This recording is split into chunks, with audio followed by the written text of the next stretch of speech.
Austin, could you relay just the level of physicality in that game, kind of what it felt like, and in that context, to see LeBron in year 20, get the 20 rebounds, make that big and one down the stretch, and kind of carry you guys part of the way through that OT?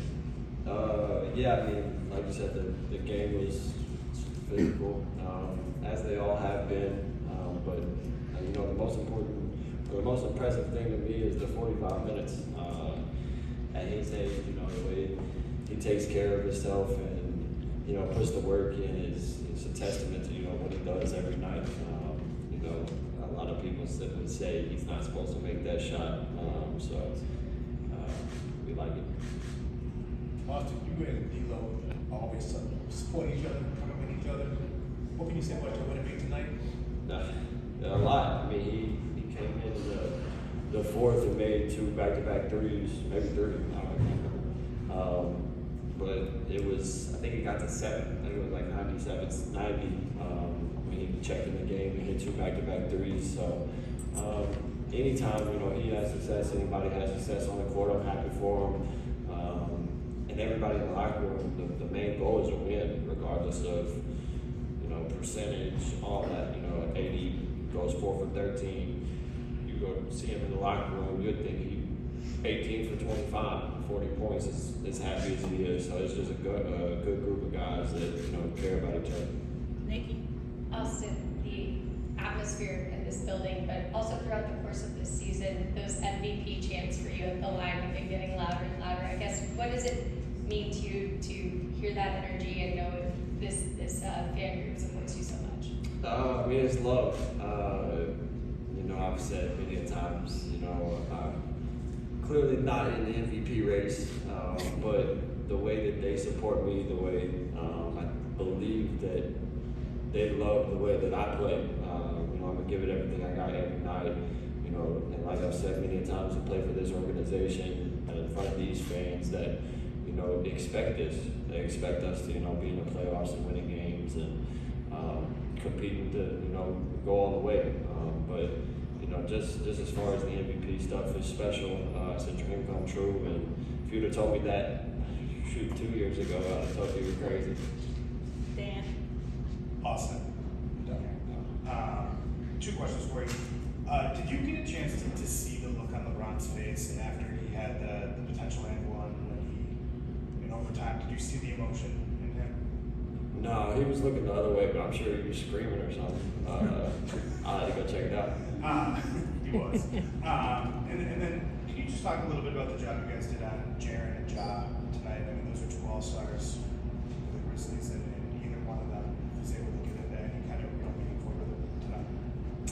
Yeah, it's you know, just team defense. And, you know, the schemes that the coaches have put for us to go out and try to execute. You know, you can't.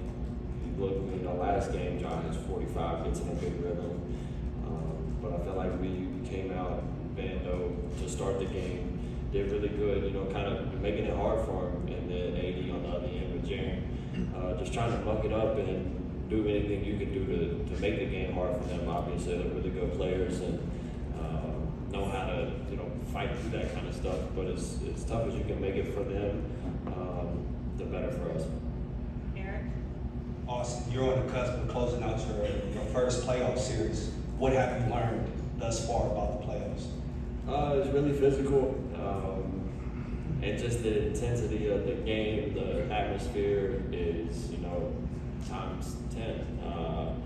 But this is, you know, what you live to play for. You know, as a kid, you're in your backyard counting down the seconds of, you know, the last second shot in the NBA Finals, and obviously the first round. But it's a dream come true, and everything that you hear about it growing up is true.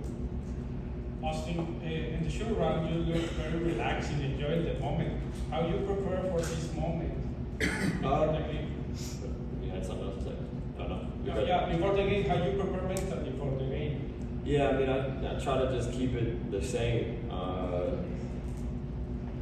I like to, you know, prepare the same. You know, every game is, you know, potentially your last game, and you know, go play the way that the game's supposed to be played. It's not really, the physicality's more, the intensity's more, but the game of basketball is still the same. It's not like it changed the rules overnight. If you stay true to playing the right brand of basketball, competing at the highest level, and you know, really just being yourself, you know, all that stuff will take care of itself.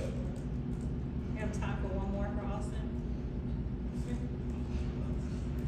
Well, yeah, we had a couple players have already foul trouble during this game. And what's your mindset at the moment when we have like already 4 fouls already? I didn't really think about it.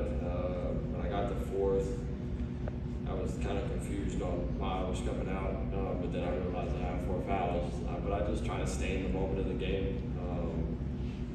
I got a really bad foul when I tried to swipe down on Jaren Jackson when he got a rebound, giving them 2 free throws, picking up, I think it was my 3rd foul.